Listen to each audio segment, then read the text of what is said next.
Maghapon siyang nakaupo sa harap ng isang simbahan, tahimik na nagmamasid sa mga taong dumadaan.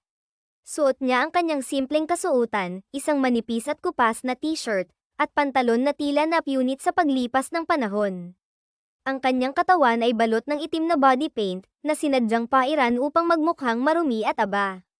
Siya si Ethan Carter, apo ng kilalang negosyanteng si William Carter, at panganay na anak ng tagapagmana ng pamilya, si Matthew Carter. Sa kabila ng kanyang posisyon bilang susunod na chairman ng kanilang kumpanya, pinili niyang ipagpaliban ang tungkulin upang maghanap ng isang babaeng tunay na magmamahal sa kanya, hindi dahil sa kanyang kayamanan o impluwensya. Sa kanyang pribadong silid, isa-isa niyang tinanggal ang mga prosthetics, mascara, at kasuotan na ginamit upang magpanggap bilang isang pulubi. Tahimik siyang pinagmamasdan ng kanyang tapat na kanang kamay na si Ben, na tila hindi mapigilan ang pagngiti habang nakatingin sa kanya. Boss, bakit mo pa kailangang gawin ang ganito? Hindi ba't mas madali kung sundin mo na lang ang mga plano ng iyong lola para sa mga blind date? Tanong ni Ben na puno ng pagtataka. Ngunit ngumiti lamang si Ethan at mahinahong sumagot, gusto kong makilala ang isang babaeng magmamahal sa akin, hindi sa aking pangalan o kayamanan. Gusto kong makita kung sino ang makakakita ng halaga ko kahit sa ganitong anyo. Pero, boss, sagot ni Ben, ang mga babaeng pinipili ng iyong lola ay mula sa mga kilalang pamilya. Siguradong karapat-dapat sila sa'yo. Umiling si Ethan at tumugon, hindi lahat ng may pangalan ay may purong intensyon. Ayoko nang makatagpo ng mga babaeng gagamitin lang ako para sa kanilang pansariling interes. Gusto ko ng tunay na pagmamahal, Ben. Matapos linisin ang sarili, tumungo si Ethan sa banyo upang maghanda para sa isang engranding party sa isang 5-star hotel. Habang naglalakad siya sa lobby, agad niyang napansin ng isang babaeng elegante ang kasuotan ngunit tila may masamang ugali. Pinapagalitan nito ang isa sa mga staff ng hotel, na sa kanyang tingin ay walang kasalanan. Sa pagnanais na mas makilala ang sitwasyon, paimpol siyang lumapit sa receptionist desk at kumuha ng isang pamphlet, kunwari nagbabasa habang pinakikinggan ang pag-uusap. Habang pinagmamasdan niya ang tagpo, naisip niyang tunay ngang hindi lahat ng maganda sa panlabas ay maganda rin sa loob. Sa kabila ng kanyang posisyon sa lipunan, nanatili siyang mapagpakumbaba, umaasang makakahanap ng isang babaeng may mabuting puso na handang mahalin siya sa kabila ng lahat. Ano ngayon ang gagawin mo? Kaya mo bang bayaran ang gown ko? Mas mahal pa ito sa buhay mo, galit na sigaw ng babae, puno ng pagmamataas. Ngunit laking gulat niya nang biglang sumagot ang babaeng kanina lamang ay nakayuko, walang imik, at hinahayaan siyang murahin. Ngayon, nakataas na ang kilay nito, at may lakas ng loob na tumingin ng diretso sa kanyang mga mata. Anong sinabi mo, madam? Iyang gown mo, mas mahal pa sa buhay ko, matapang na tanong ng babae. Pasensya na, pero hindi na ako papayag. Manager ako ng hotel na ito. Pero kahit ano pa ang posisyon ko rito, wala kang karapatang tumbasan ng material na bagay ang buhay ko o ang buhay ng kahit sino. I'd manda mo ako kung gusto mo. Ay patanggal mo ako sa trabaho. Pero kahit saan tayo makarating, walang korte ang tatanggap ng katwiran mong iyan, madiing sagot ng babae, puno ng dignidad. Dagdag pa niya, natapunan lang ng alak ang damit mo, pero anong ginawa mo sa tauhan namin? Ipinahiya mo siya sa harap ng lahat.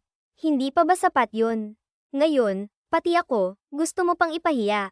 Okay na nga sana para makabawi kami sa'yo, pero ang sabihin mong mas mahal pa ang damit mo sa buhay ko.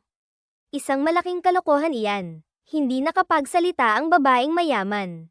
Hindi niya inakala na may lakas ng loob ang isang empleyada ng hotel na sagutin siya ng ganoon.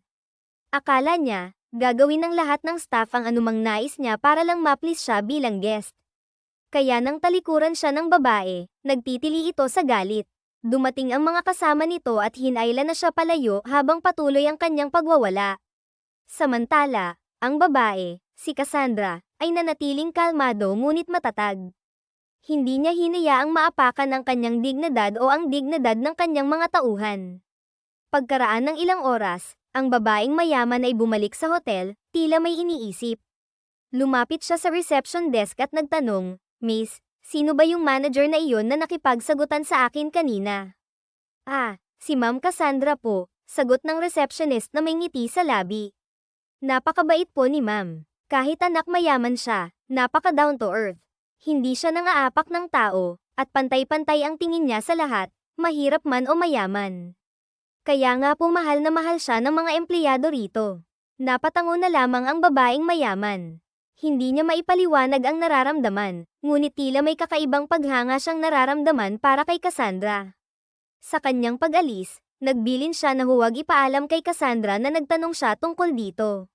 Pagkaraan ng ilang araw, isang lalaking nakadamit tulad ng pulubi ang naghintay sa waiting shed malapit sa hotel.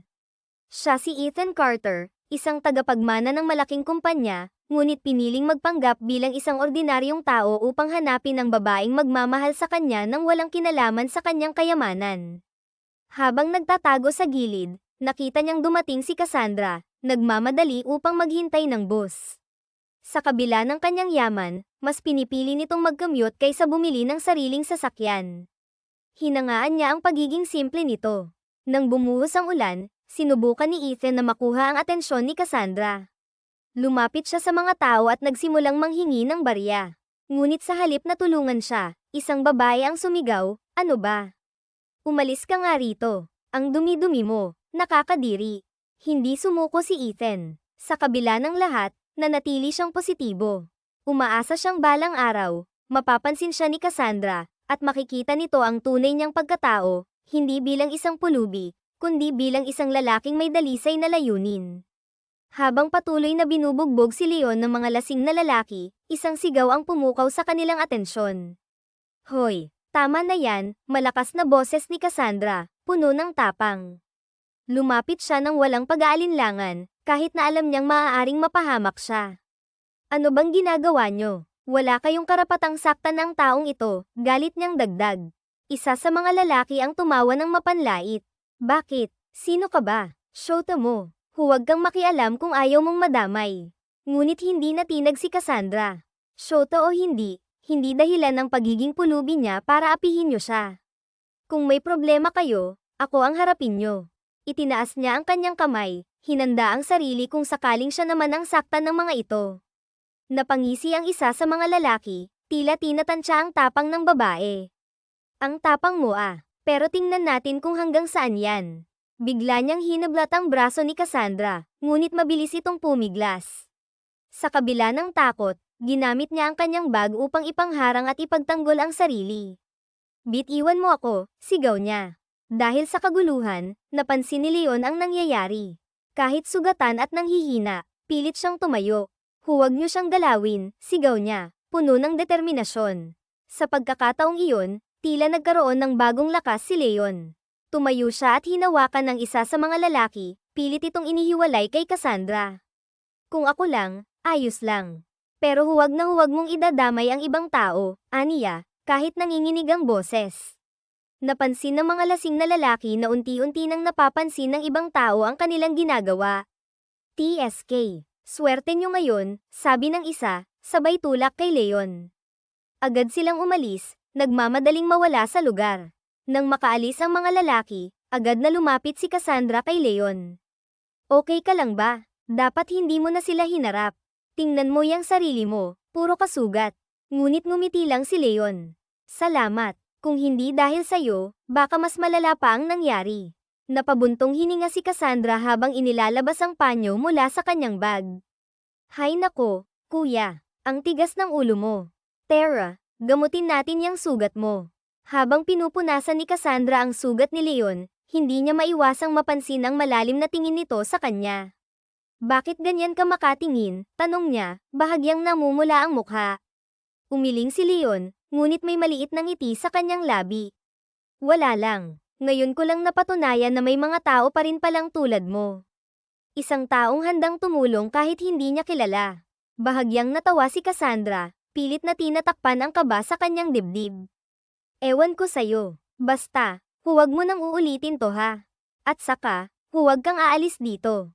Babalik ako mamaya para tiyaking maayos ka na." Tumango si Leon, ngunit sa loob-loob niya, alam niyang hindi siya basta pulubi. Sa kabila ng lahat, ang araw na iyon ay nagpatibay ng kanyang paniniwala, si Cassandra ang babaeng matagal na niyang hinahanap. Habang nakaupo si Leon sa maliit na sofa ng apartment ni Cassandra, hindi niya maiwasang mapansin ang simpleng kagandahan ng paligid. Walang marangyang kasangkapan, ngunit bawat sulok ng lugar ay maayos at malinis. May mga larawan ng pamilya sa dingding, na tila nagpapakita ng masayang alaala ng dalaga kasama ang kanyang ina. Pasensya ka na talaga, ha? Muling sabi ni Cassandra habang nag-aayos ng ilang gamit sa mesa. Hindi ko talaga akalaing aabot sa ganito ang araw natin. Ngumiti si Leon, pilit na itinatago ang tunay niyang pagkatao. Hindi mo kailangang mag-sorry. Sa totoo lang, ngayon ko lang ulit naranasan ang ganitong kabutihan mula sa ibang tao. Napahinto si Cassandra at tumingin sa kanya. Talaga, wala bang tumutulong sa'yo? Kahit man lang pagkain o tirahan. Umiling si Leon. Minsan, oo. Pero mas madalas, tinitingnan lang kami ng mga tao na parang hindi kami tao. Parang wala kaming karapatang mabuhay. Napabuntong hininga si Cassandra. Nakakalungkot. Ang dami-daming may sobra-sobra, pero ang hirap sa kanila magbigay kahit konti lang. Bakit kaya ganun? Hindi sumagot si Leon. Sa halip, tinitigan niya ang dalaga, na tila ba nag-iisip ng malalim. Ang mga salitang binitiwan nito ay tumago sa kanyang puso. Hindi niya akalaing may isang tao na magpapakita ng ganitong malasakit sa kanya, lalo na sa kabila ng kanyang kasalukuyang anyo. Alam mo, patuloy ni Cassandra, hindi ko iniisip na ang pagiging mahirap ay isang kahihiyan. Ang mas nakakahiya ay yung may kakayahan kang tumulong pero pinipili mong hindi gawin. Napatitig si Leon sa dalaga. Sa unang pagkakataon, naramdaman niyang may taong tunay na nakakaintindi sa kanya. Hindi lang siya basta naaawa, nakikita nito ang kanyang pagkatao. Salamat, mahinang sambit ni Leon. Hindi ko alam kung paano ko mababayaran ang kabutihan mo. Ngumiti si Cassandra. Hindi mo kailangang magbayad. Ang mahalaga, safe ka. Pero kung gusto mo talagang suklian to, siguro, maging mabuti ka rin sa iba. Tulungan mo rin ang iba kung kaya mo. Napangiti si Leon sa sinabi ng dalaga. Sa loob-loob niya, nais niyang sabihin ang totoo, na hindi siya isang karaniwang pulubi, na may kakayahan siyang tumulong ng higit pa sa inaakala nito. Ngunit pinigilan niya ang sarili. Hindi pa ito ang tamang panahon. Habang lumalalim ang gabi, nagpaalam si Leon na aalis na. Ngunit bago siya makalabas ng pinto, tinawag siyang muli ni Cassandra. Leon, tawag nito. Kung kailangan mo ng tulong, bumalik ka lang dito, ha? Huwag kang mahihiya. Tumango si Leon, ngunit sa loob-loob niya, alam niyang hindi niya hahayaang maabala pa ang dalaga. Sa halip, nangako siya sa sarili na gagawin ang lahat upang suklian ang kabutihan nito, hindi lamang sa pamamagitan ng mga salita, kundi ng mga gawa. O maligo kahit magbihis, andan ang banyo, itinuro pa nito ang banyo habang inaabot ang tuwalya. Hindi na. Uuwi na ako, baka may makakita sa akin dito, nag-aatubili niyang sagot. Hindi wala namang makakarinig sa atin rito kasi sailiado ang mga pader at tingnan mo, lumalakas na ang ulan. Mukhang may bagyo ngayong gabi, dito ka na matulog, okay lang sa akin. Mukhang hindi ka naman gagawa ng masama, salita pa nito na nagpapakita na talaga ng malaking pagtitiwala sa kanya. Halos may isang oras siyang naligo. Sinulit na niya dahil sa totoo lang ay init na siya sa kanyang sitwasyon. Napakahirap pala talagang maging isang pool ube, kinakailangan niyang yakapin ang dumi at literal na marumi. Nang makalabas na siya ay muling kumalam ang sikmura niya. Nang mapatingin siya sa dalaga, nasarap na ito sa maliit nitong lamesa. Halika na, kumain muna tayo, nakangiti pa nitong aya sa kanya. Lumapit naman siya at hindi na nagpatumpik-tumpik pa. Isang bowl ng instant noodles at kanin ang nasa harapan nila, may ilang pirasong itlog din ang nakahain kasama ng mga ilan pang mga ulam. Pasensya ka na ha, yan lang ang nailuto ko, naubusan pala ako ng stock.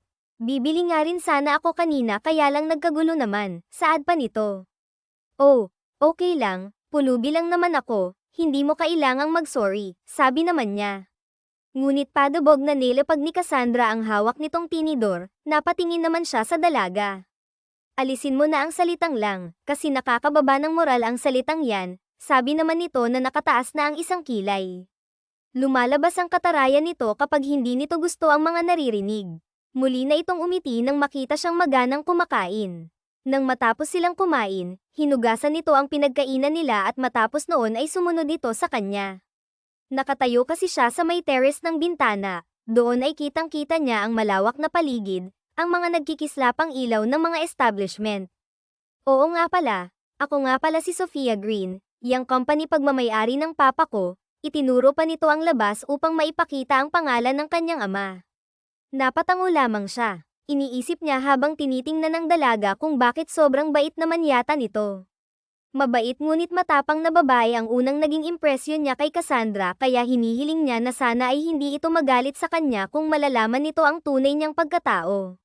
Lumipas pa ang 6 na buwan na nagpapanggap siyang pulube, pero matapos ang tagpong iyon sa kanila, naging malapit na silang magkaibigan ni Cassandra.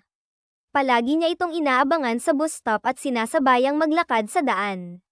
Sa puntong iyon, hindi na siya masyadong madungis pero humiram pa rin siya ng mga lumang damit na pangmahirap lang talaga, sinisigurado na lang niyang malinis iyon at hindi siya mabahong tingnan. Gusto kasi niyang simulang ligawan ang dalaga at doon na niya malalaman kung mapapa-oo ba niya ito. Anong ginagawa mo rito? Tanong ni Cassandra sa kanya. Napapakamot naman siya sa batok habang hawak niya ang isang plastik na may lamang lukot na tinapay at isang plastik na may lamang palamig. Nabili niya iyon sa may Luneta Park kanina nang madaanan niya. Pasensya ka na. Oh, abot niya sa plastik na may lamang palamig, sabay bigay din ng tinapay. Nako, nag-abala ka pa. Ikaw, kumain ka na ba? Tanong din nito na umiti pa sa kanya. Hinayla siya ni Cassandra sa isang upuang bato. Nasa labas sila ng building ng hotel at umupo sa mga upuang bato roon. Oh, okay lang ba na umupo ka rito? Tanong niya. Oo naman, hindi naman ako Maislan.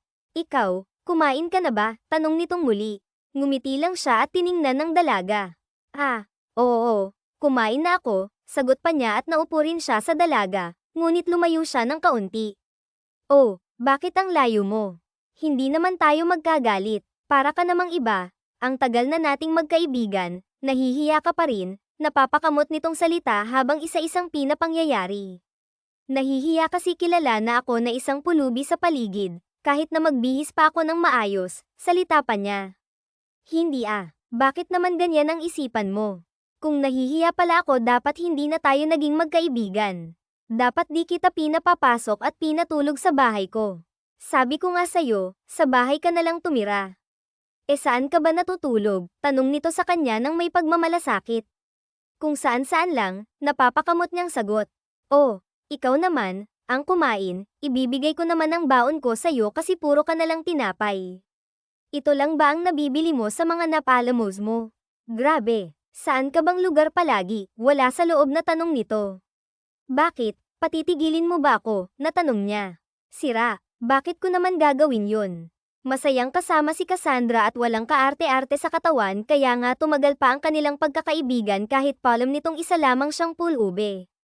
Madalas niya itong abangan sa harap ng hotel at sinusundo at hinahatid pa niya. Alam niyang maraming nagtataka kung bakit parati siyang kasama ni Cassandra, pero ang kinalulungkot niya ay iyong napagtiisan na ito sa trabaho. Ma'am Cassandra, bakit po kayo nakikipagkaibigan sa beggar? Tanong ng isa sa mga empleyado doon.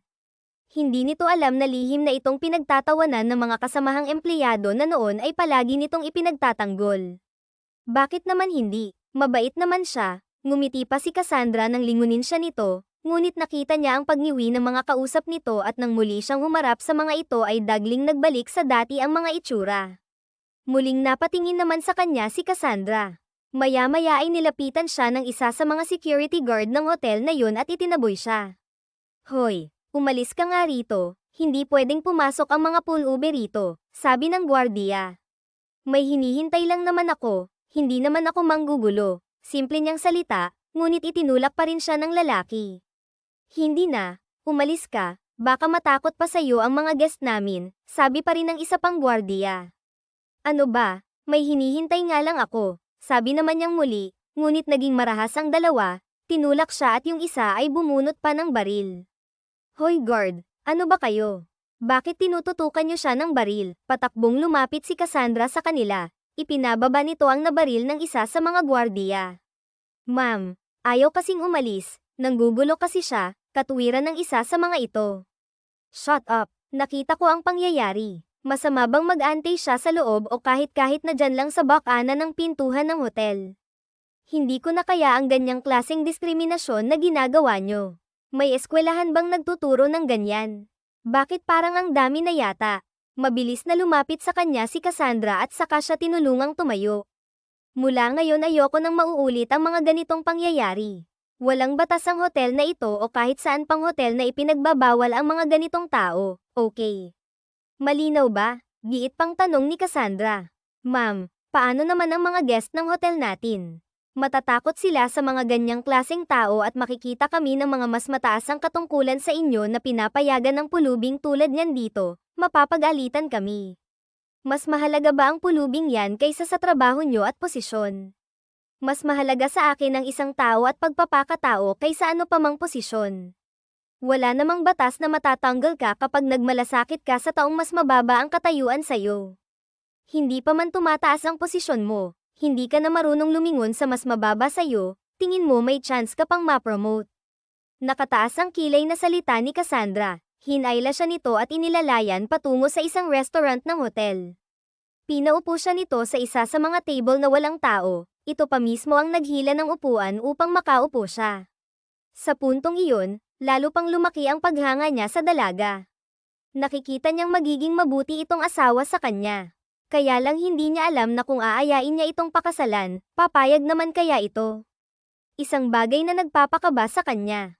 Nanlalamig ang mga kamay niya. Kinakabahan siya, pero gusto na niya itong tanungin kung papayag itong magpakasal sa kanya. Maya-maya pa ay lumapit ang waiter at nag-order ito para sa kanya ng maiinom.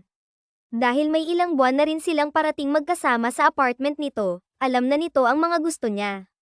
Hindi niya alam kung ano ang sa kanya nito, kung kaibigan lang o kaya ba siya nitong ituring na kasintahan. Ngunit nagulat silang pareho nang may mga taong tumayo sa harapan nila, dalawang babae na halos kay Darren ito at may mga kasamang lalaki. Iyong isa nakakapit pa sa braso ng isang lalaki. Well, nandito ka lang pala ate, sabi ng isa, tinapunan siya nito ng tingin mula ulo hanggang ang paa tapos ay muling bumaling sa dalaga na tinawag nitong ate. Oh, bakit nandito kayo? Di ba sabi ko wala akong time sa sinasabing dinner na yan, sabi ni Cassandra sa mga nakatayo sa harapan nila. Pero sa pulubing yan meron kang time na makipag-date, bulalas naman ang isa pang babae. Yung mga kasama nilang mga lalaki gusto na niyang sapakin na lang, pailalim kasi kung tumingin. Wala na kayong pakialam kasi mas matino ang kausapin itong taong ito na nasa harapan ko kaysa sa inyong makapatid ko. At yang nanay ninyo, pagsabihan nyo na huwag akong ibinebenta sa kung kani-kaninong taong kakilala niya, matapang na salita ni Cassandra. Nainis si Cassandra at tumayo na lang ito bigla. Tara na nga Leon, umalis na tayo, masama ang tanawin sa lugar na ito, sabi pa ni Cassandra. Ate, manager ka sa hotel na ito tapos ang palagi mong kasama ay isang pulube. Ang dami nang nagsusumbong kay Papa kaya nga't inihahanap ka ng mama namin ng ipapakasal sa'yo nang magkanobyo ka na at hindi nauubos ang oras mo sa isang pulube. Shut up, wala na ako sa poder ni Papa, matagal na. Nabubuhay ako sa sarili kong pawis at hindi ako umaasa ng kahit na ano sa inyo. Oh, paano na lang kung matanggal ka sa trabaho nang dahil sa pulubing yan? Mabubuhay ka ba ng pakikipagkaibigan mo sa kanya? Tanong ni Anna Parker, panganay ng papa niya sa ikalawang asawa. Oo nga naman ate Cassandra, nag-report na kay daddy ang head ng hotel at pinapawalang hindi nila gusto, nang away ka ng VIP na guest nang dahil sa pagtatanggol sa isang mababang employee. Ngayon naman, guard nang dahil sa isang pulube, naiiling na sabi pa nito. Pinukol naman siya ng mga ito ng mapanuri at mapanghusgang mga tingin. Umalis na nga kayo, yun na lang ang nasagot ni Cassandra. Ate, are you a beggar's wife? Kasi daig mo pa ang asawa sa pagtatanggol sa kanya. Yes, I'm a beggar wife. Kung yun lang ang paraan para tigilan ninyo ako sa pangretorika man para lang lumaki ang impluensya ninyo sa lipunan, mas gugustuhin ko pang magpakasal sa kanya. Invited kayo ha, sabay talikod nila sa mga ito. Mabilis silang lumakad palayo at tuluyan nang ang nilisan ang hotel. Naglalakad lang sila sa kahabaan ng highway. Hawak nito ang isang kamay niya at hindi binibitawan, napapangiti tuloy siya at pakiramdam niya na nalo siya sa loto. Nasabi na niya sa kanyang sarili na ito na ang babaeng ihaharap niya sa altar at makakasama niya sa kanyang buhay. Bigla na lang itong napahinto at napabitiw sa kanyang kamay. I'm so sorry. Alam mo, hindi ko naman sinasadyang gawin yun. Sorry talaga, ayoko sanang magalit ka sa mga sinabi ko kanina. Sorry kung ginamit kita. Sorry kung nasaktan kita, naluluhang salita ni Cassandra. Napatingin siya sa ibang direksyon. Gusto na niyang maiyak, sobra naman ng babaeng ito, naisip niya. Hindi niya akalaing manghihingi pa rin ng tawad sa mga nangyari kanina. Ba't ka nagsusorry? Kasi ginamit kita sa isang kasinungalingan. Sorry, alam kong kawalan ng manners yun. Hindi kita dapat dinala sa gulo ng buhay ko. Naiiyak na pinunasan nito ang butil-butil na likido sa gilid ng mga mata. Pero kung ayaw mo akong pakasalan, okay lang naman sa akin. Hindi naman kita pipilitin, biglang nasabi nito, isang bagay naman na lalong nagpatalas puso niya. Napatingala siya sa langit, gusto niyang pasalamatan ng Diyos. Tila yata hindi na siya pinahihirapan pa. Kanina lang ay inisip niyang baka tanggihan siya nito kapag inalok niya ito ng kasal o magtapat siya ng damdamin. Sigurado ka, gusto mong magpakasal sa akin? Tanong niya. Oo, sana mas gusto kita kaysa sa ibang lalaki. Matagal ka nang nakikitulog sa apartment ko pero hindi mo naman ako sinamantala. Magalang kang lalaki, kahit na ganyan ka, may respeto. Alam kong magiging maayos pa rin ang buhay ko kasama ka. May kaunti naman akong ipon kaya tingin ko, kahit na matanggal ako sa trabaho, mabubuhay naman tayo. Tsaka, ano bang masama sa pagkalkal ng basura? Lilinis pa ang paligid, napaismed ito, ngunit hindi na nila napigilan ang mapabuntong tawa sa isiping magkakalakas makasama lang siya na inaakala nitong pulube. Nagpakasal nga sila ng lihim, 1 linggo matapos ang insidente at naayos ang lahat ng kailangan nila sa isang West na kakilala ni Cassandra. Sila nagpakasal at isang kaibigan ng West ang naging saksi ng kasalang iyon. Ngunit hindi akalain ni Cassandra na magsusumbong ang kaibigan ng West na nagkasal sa kanila sa ama ni Cassandra. Naroon na sila sa apartment ni Cassandra at yun ang unang gabi nila bilang mag-asawa. Ayaw sana niyang gawin iyon na hindi pa siya tunay na kilala ni Cassandra. Gusto sana niyang ipagtapat na ang lahat sa dalaga, total naman ay ikinasal na sila para naman hindi alipustahin ang asawa niya. Ngunit anumang iwas niya ay hindi na niya magagawa. Lumabas si Cassandra ng bagong palaygo na. Nauna siyang maligo kaya hindi niya alam na magsusuot ito ng isang damit na talagang hindi na yata niya makakayang tanggihan. Hindi niya akalaing may itatagong pagkat ang dalaga. Simple lang kasi itong palagi kaya naman nagulat siya na magsuot ito ng kaakit-akit na pantulog. Bakit ganyan ang suot mo? Nanlalaki ang mga mata niyang naitanong sa asawa na niyang si Cassandra. Ha? Napanganga naman ito at napataas ang kilay. Bakit? Ano bang gusto mong isuot ko ngayon? Pajama o kaya duster ni Aling Maria doon sa may tindahan, taas ang kilay at kunot ang noo nitong nakasimangot sa kanya. Galit ka ba? Nauutal yata lagi siya, para bang hindi kasi siya makapaniwala na gagawin iyon ang babae. Akala niya kasi ay hindi nito paghahandaan iyon. Nakakainis ka naman kasi, panira ka ng moment. Hindi mo ba alam na ilang beses kong in-modify ang pagsusuot ko ng ganito kasi gusto kong maging memorable ang unang gabi natin. Hindi tayo tulad ng iba na sa ibang bansa pa maghahanaman kaya gusto ko masaya tayo ngayong gabi. Tapos parang gulat na gulat ka sa suot ko, inis na tinalikuran siya ni Cassandra. Napalunok na lang siya ng ilang beses ng laway niya at nang huli niya itong pagmasdan kahit na nakatalikod kita pa rin niya ang kaakit-akit na alindog nito. Hindi pa rin niya mapaniwalaan na mamahalin siya nito. Kahit na isa lang siyang pulube, isang pulube na inayusan niya at dinamitan at ni minsan hindi nito ipinaramdam sa kanya na mababa ang pagkatao niya. Naluluha niya itong niyakap mula sa likuran nito. Nadam naman ng asawa niya ang mga luha niyang pumapatak sa balikat nito.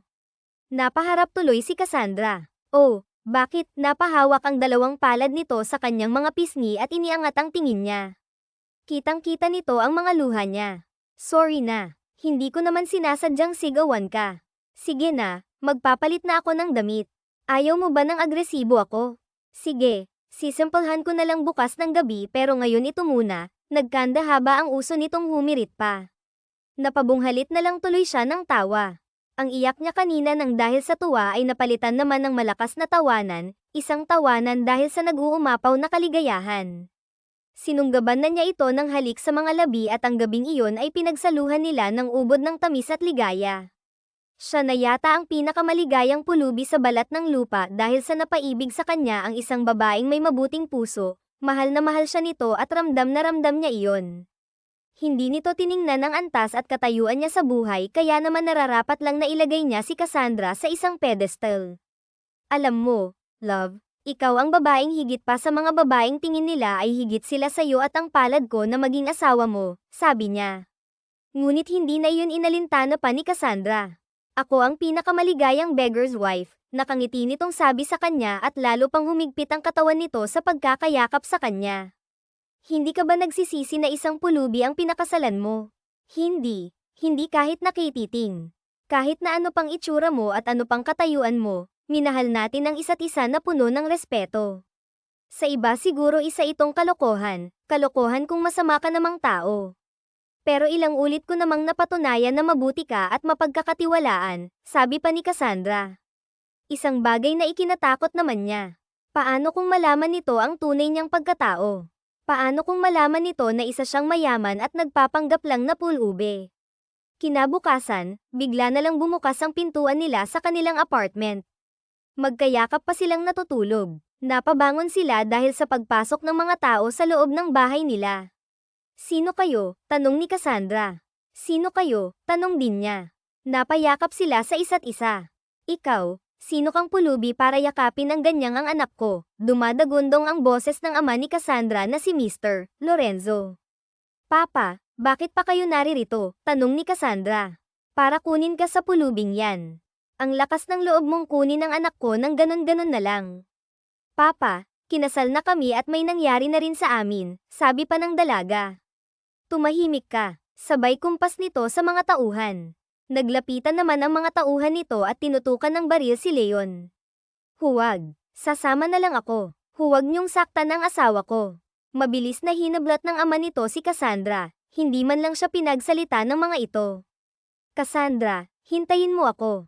Babawiin kita, sigaw niya habang tumatakbo at hinahabol ang sasakyan.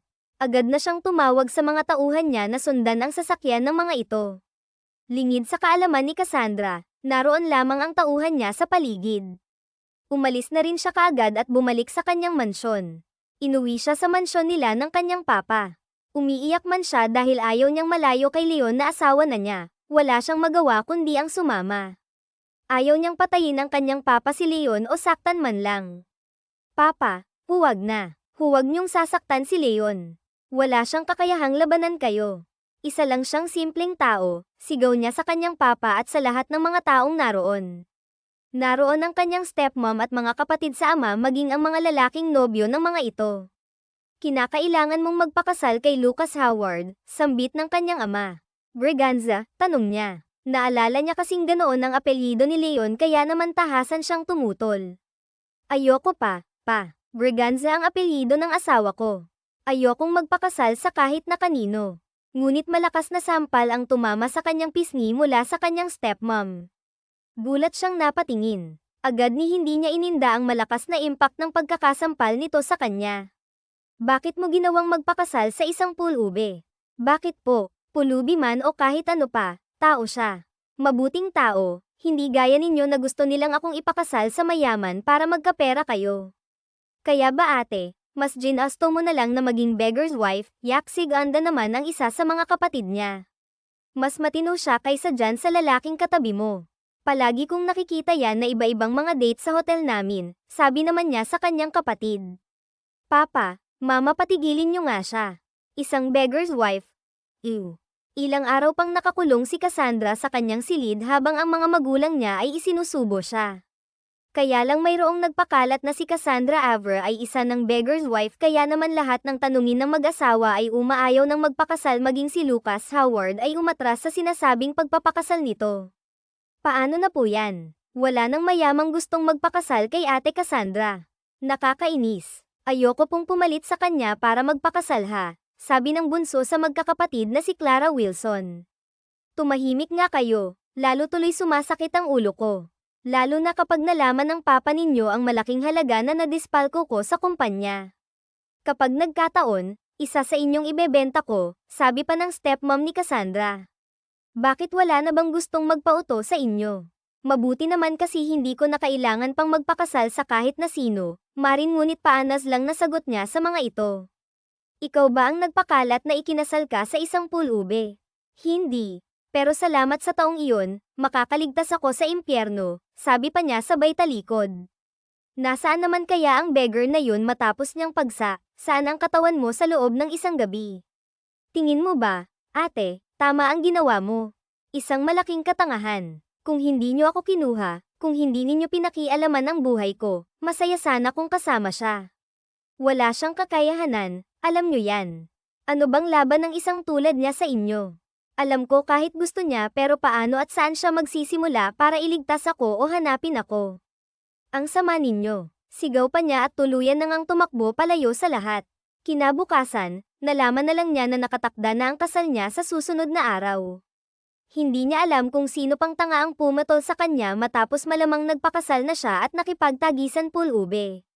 Sino na naman kaya ang nabola ninyo? Walang gana niyang tanong habang nasa harapan sila ng mahabang lamesa, nakahain ng masasarap na pagkain at ang ayaw niya sa mga ito hindi man lang ibigay sa mga tagapagsilbi ang mga labis. Masama ang ugali ng kanyang stepmom, maramo sa mga tagapagsilbi, hayop pa yata ang turing, malayong malayo sa kanyang mama.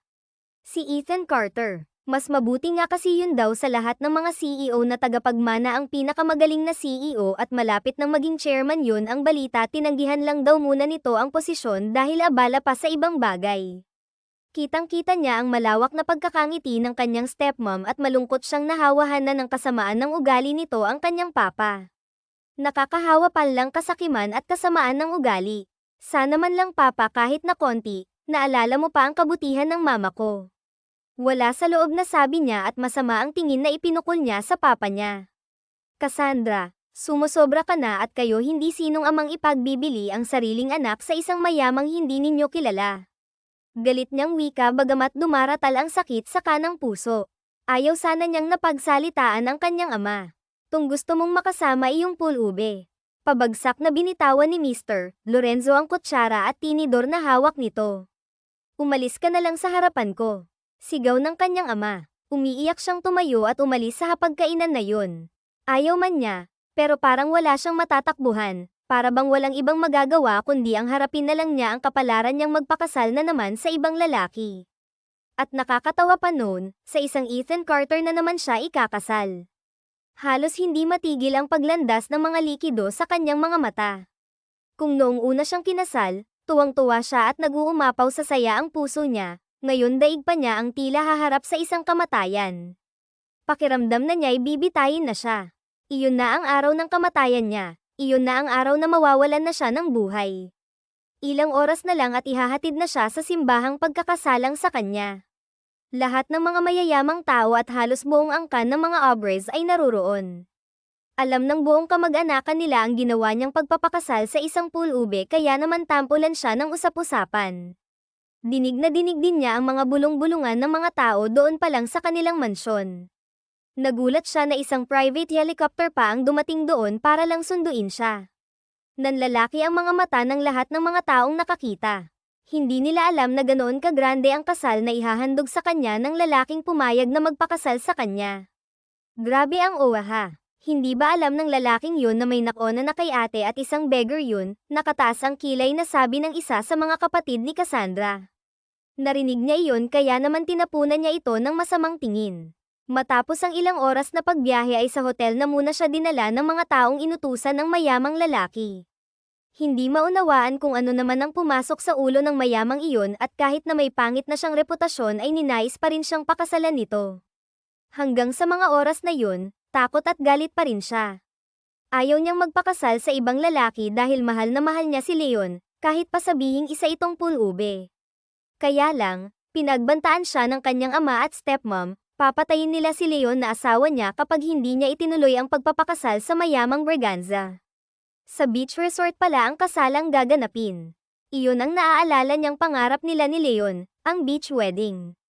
Hindi niya akalaing ibang Leon pala ang magtutuloy ng pangarap na iyon. Pero ano pang saysay, wala na rin namang halaga ang lahat para sa kanya. Ang bilis ng mga pangyayari. Lahat ng bisita ay mabilis na nadala sa lugar na yun. Nagulat tiningnan mo. Pati mga kasamahan niya sa hotel ay naroon. Nakaupo rin ang lahat ng mga kamag-anak niya, may mga taong hindi niya pakilala na sa tingin niya ay mga magulang ng lalaking pakakasalan niya. Ngunit napahinto siya sa paglalakad sa pulang carpet nang may makilala siyang grupo ng mga kalalakihang nakaupo rin sa isang row ng mga upuan para sa mga bisita. Nagtataka siya at napakunot ang noo niya, Muli niyang nilinggan ang paningin niya sa mga ito. Napahinto siya at binalikan na ang raw na yun. Napatingin tuloy ang lahat kung bakit siya huminto. Kilala ko kayo, hindi ba? Masasamang tao kayo, tanong niya sa 5 lalaking naroon. Po, baka kamukha lang namin, ngayon ka lang namin nakita, sabi ng mga ito at halos hindi makatingin sa kanya. Nagpatuloy na siya sa paglalakad hanggang sa makarating siya sa unahan kung saan naroon ang magkakasal sa kanila. Nanlaki ang mga mata niya nang makilala niya ang magkakasal sa kanila.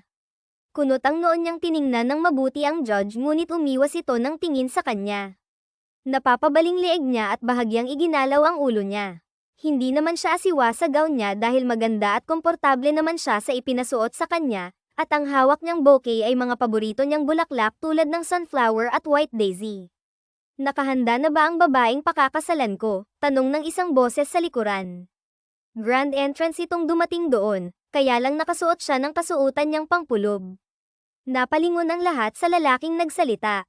Nakilala pa siya ng papa ni Cassandra at tinangka nitong tumayo at salubungin si Leon, ngunit maagap ang mga bodyguards ni Leon na napigil ang malapitan ang kanilang amo.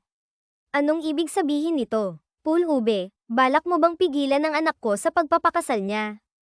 Papa, huwag po, mahal ko siya, sasama ako sa kanya, sigaw naman bigla ni Cassandra at patakbo siyang yamakap kay Leon.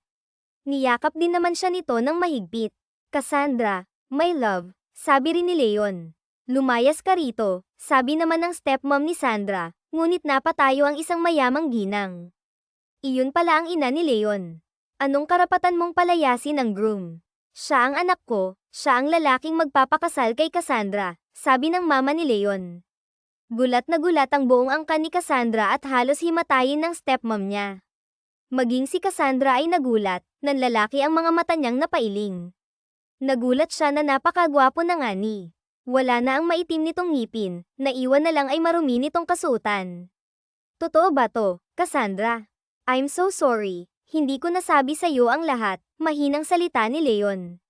Sandali, naitaas pa niya ang isang palad niya sa harap ng mukha ni Leon. Huwag mo akong susundan, sabi niya sabay lakad ng mabilis, hawak pa niya ang palda ng gown na suot niya. Halos patakbo siyang umalis sa malaking venue kung saan sila ikakasal. Nagkaingay ang buong lugar na yun at tanging kampo lang ni Cassandra ang walang alam sa mga pangyayari. Naiwan namang malungkot si Leon, natatakot itong baka kung saan siya mapadpad. Sundan mo siya, ibig sabihin ng huwag mo siyang sundan mo siya, sabi ng ama ni Cassandra na nahimasmasan na sa mga nangyayari kaya naman mabilis nang tumakbo si Leon para sundan siya. Nagtatakbo naman siya hanggang sa makarating siya sa dalampasigan. Ang akala niya siya si Cinderella at sa ilang sandali lang ay mawawala ang lahat. Hindi siya makapaniwala na ang pakakasalan pala niya ay isang prinsipeng nagpapanggap na palaka. Inis at galit ang magkahalong emosyon niya ng mga sandaling iyon. Napatukod ang mga kamay niya sa kanyang mga tuhod. Hinihingal man siya pero mas naunang pamatak ang mga luha sa kanyang mga mata. Cassandra, I'm so sorry, sigaw ni Leon nang maabyutan siya nito sa dalampasigan. Magpapakamatay ka na ba dahil lang sa nagsinungaling ako sa'yo? Hindi mo ba ako kayang patawarin? Bakit naman ako magpapakamatay? Para saan at para ano? Kaya nga tayo na, ituloy na natin ang kasal, lumakad pa ito palapit sa kanya. Bakit mo ako niloko? Alam mong ayokong makapag-asawa ng mayaman dahil ayokong matulad sa mama ko. Buong buhay ko nakita kong malungkot ang mama ko hanggang sa mamatay siya, malungkot pa rin siya dahil sa papa ko, wala nang inatupag kundi ang negosyo at ang magpayaman, naiiyak pa niyang sabi. Pero hindi naman kami pareho ng papa mo, iba ako. Ibang buhay ang ipaparanas ko sa'yo, ipinapangako ko, magiging masaya tayo sa bawat oras at araw ng buhay natin. Patawarin mo ako at magsimula tayong muli. Paano kung gusto kong manatiling the beggar's wife? Kaya mo bang iwan ang kayamanan mo para sa akin? Nakapamewang na tanong niya sa lalaking asawa na niya. Kaya ko, mayabang nitong sagot. Nakaya ko nga ng ilang buwan, basta kasama kita, lahat magagawa ko. Pero maaatim mo bang mawalan ng trabaho ang maraming tao? Isa akong CEO and soon-to-be chairman ng korporasyon namin, kapag hindi itinuloy iyon, si Lucas Howard ang hahawak ng kumpanya namin, lahat ng mga tauhan kong umaasa sa akin mawawalan ng trabaho.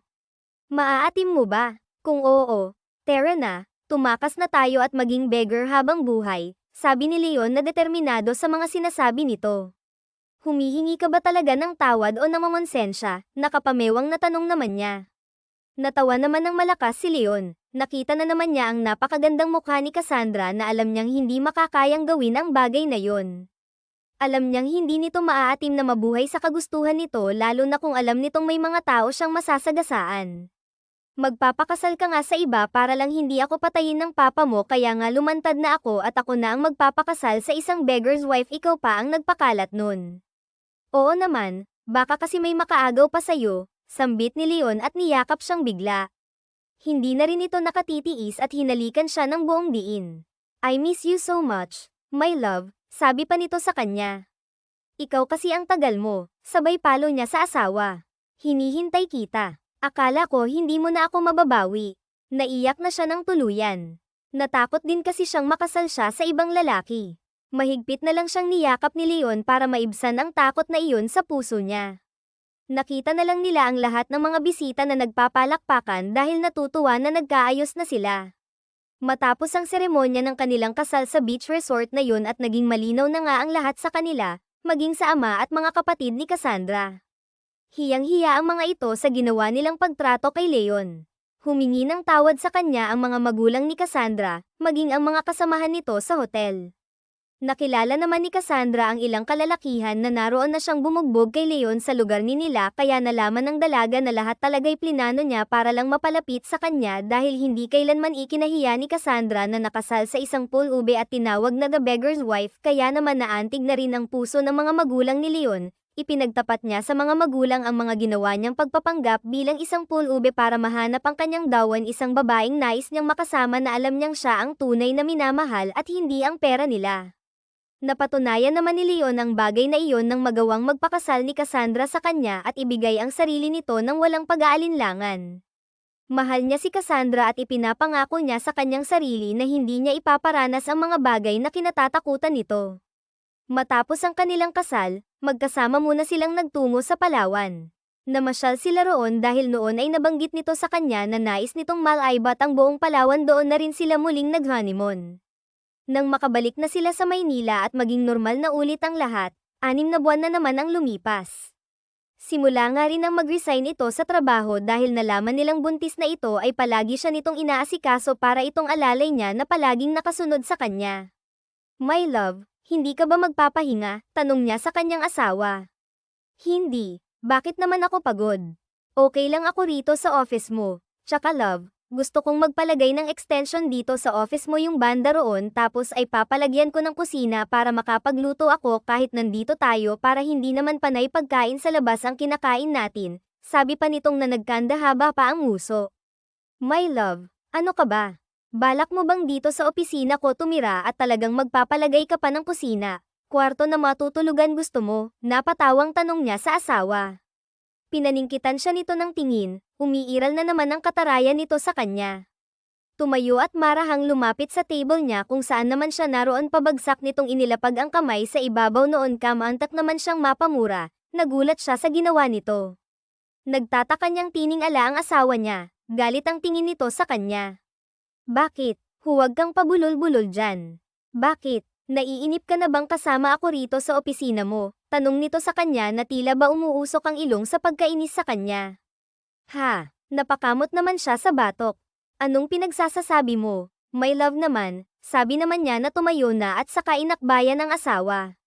Sabi mo hindi mo ipaparana sa akin yung buhay na palaging malungkot at naghihintay lang sa pag-uwi mo sa bahay. Sabi mo bawat oras at araw-araw magkasama tayo. Pabigat na ba ako sa'yo? Nakakagulo na ba ako? Sige, aalis na ako. Inalis nito ang kamay niyang nakaakbay sa mga balikat nito at tumalikod na lumabas ng opisina, ngunit maya-maya ay nagbalik. Huwag mo akong susundan, sanggol pa nito sa kanya. Natatawa naman siyang lumakad patungo sa pinagsasabitan ng jacket niya at kinuha iyon. Kinuha na rin niya ang blazer ni Cassandra nangingiting lumabas upang sundan ang asawa niyang nagmamaktol na naman. Kailan lang nang malaman nilang nagdadalang tao na ito kaya naman parati itong makulit, naisip niya at sabi rin ng ilang kakilala nila na si raw ang napaglilihi nito. My love, nandito ang kotse ko, tawag niya sa asawang mabilis na naglalakad. Sumakay siya sa kotse nang hindi siya pansinin ng asawa. Ewan ko sa'yo, nakangusong tawag nito sa kanya. My love, makakasama sa'yo yan, sigaw pa niya habang marahang pinapaandar ang kotse niya. Nang huminto si Cassandra ay tuloy na rin niyang itinigil ang sasakyan. Sakay na my love ko, sigaw na naman niyang muli. Sumakay naman ito ngunit tahimik pa rin at hindi siya pinapansin. Naisipan niya itong dalhin sa luneta kung saan maraming mga pulubi at mga batang tila wala nang tirahan ng nakatambay doon. Bakit mo ako dinala sa lugar na to? Tanong naman ni Cassandra. Wala lang, naalala ko lang na lagi tayo dito dati. Oo nga, naalala ko rin, binigyan mo pa ako ng palamig at saka tinapay na pipet, sabay pa silang tumawa. Nakita niyang nawala na ang inis nito sa kanya kaya naman kinabig na niya ang kanyang asawa at pinasandal sa balikat niya. My love, I love you, sabi pa niya. My love, I love you too, sagot nito sa kanya tapos tumayo si Cassandra at nagsisigaw. I am a beggar's wife. Alam niyo po pulube ang asawa ko, sigaw pa nito habang isa-isang sinasabi sa mga taong naroon din ang mga salitang iyon. Yan po siya. Pulubi po yan dati pero ngayon po kami naman po ang magbibigay sa inyo, at dinukot ni Cassandra ang marami niyang pera, isa-isang binigyan ng pera ang mga tao roon na alam nitong wala na ring natutuluyan kaya naroon at naghihintay ng mga taong magbibigay sa kanila. Natapos ang araw na yon at umuwi silang masaya. My love, ang buti talaga ng puso mo, proud ka pa talaga na beggar wife ka, nakangiting sabi niya. Bakit? Hindi ko naman kinakayang minsan naging asawa ko ang isang lalaking nagpanggap lang palang pulube, sabi pa ni Cassandra. My love, sana lang magmana na sa'yo ang mga magiging anak natin, gusto kong maging tulad mo silang may mabuting puso at kalooban, hindi nang aapi ng kapwa at may paninindigan, sabi pa niya at muling niyakap pang asawa niyang si Cassandra. Salamat. I love you my beggar, nakangiti nitong sabi sa kanya at hindi niya namalayang nakatulog na pala ang babaeng sumasagip palagi sa buhay niya ang matapang na babaeng nagpatibok ng kanyang puso ang akala niya'y hindi na siya makakatagpo ng babaeng kagaya ni Cassandra na mamahalin siya sa kabila ng kanyang ano at estado sa buhay kaya't ngayong natagpuan niya na ito ay nararapat lang na ibigay niya rito ang buhay na masaya at payapa pinapangako niya sa kanyang sarili na kailanman ay hindi niya ito pabayaan at sasaktan hinalikan niya sa noo ang kanyang asawa at sinabayan na rin niya itong matulog na may ngiti sa mga labi. Wakas. Turn Nanvat. Ethan Carter, Sophia Green, William Carter, Matthew Carter, Rose Hamilton, Anna Parker, Clara Wilson, Nathan Spencer, Lucas Howard.